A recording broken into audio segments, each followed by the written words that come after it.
Teman-teman sekalian yang dirahmati Allah Subhanahu wa taala, yang semoga selalu dijaga hatinya oleh Allah Subhanahu wa taala agar selalu thiqah billah, agar selalu percaya dan yakin kepada Allah Subhanahu wa taala.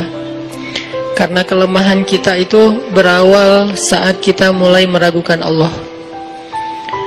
Dalam segala dinamika hidup, kita selalu butuh Allah. Kita butuh Allah ketika Allah kasih kita ujian. Bahkan tetap kita butuh Allah ketika Allah kasih kita nikmat.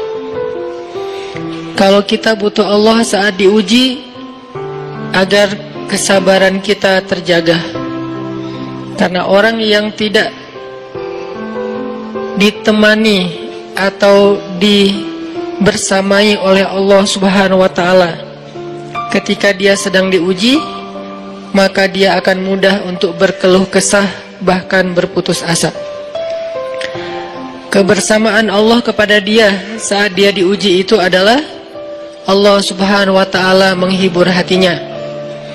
Allah Subhanahu wa taala menenangkan hatinya. Allah Subhanahu wa taala menghidupkan hatinya dengan nikmat iman. Ala bidzikrillahi tatmainnul qulub. Innamal mu'minun idza dzukirallah wajilat qulubuhum. Bukankah dengan mengingat Allah hati menjadi tenang? Dan orang yang beriman apabila diingatkan dengan nama Allah, disebut nama Allah, maka hatinya akan bergetar. Ini bentuk Allah membersamai hambanya ketika dia dalam keadaan diuji. Allah menghiburnya dengan kalimat, alam yajidka yatiman fa'awa wa wajadaka dhallan fahada wa wajadaka ailan fa'aghna. Allah menghiburnya dengan kalimat, inna a'tainakal kautsar. Allah menghiburnya dengan kalimat, kalla saya'lamun summa kalla saya'lamun. Allah menghiburnya dengan kalimat, la tahzan innallaha ma'ana. Ini adalah ketika Allah membersamai seorang hamba saat dia dalam keadaan diuji. Allah membersamai hamba juga ketika dia dalam keadaan diberi nikmat. Karena tanpa itu, maka seseorang akan jatuh justru kepada dosa-dosa karena dia mendapatkan banyak kenikmatan hidup. Kalau Allah Subhanahu wa taala tidak menjaga dia saat dia diberi nikmat, maka nikmat itu justru menjadi jalan bagi dia untuk terjerumus kepada banyak dosa.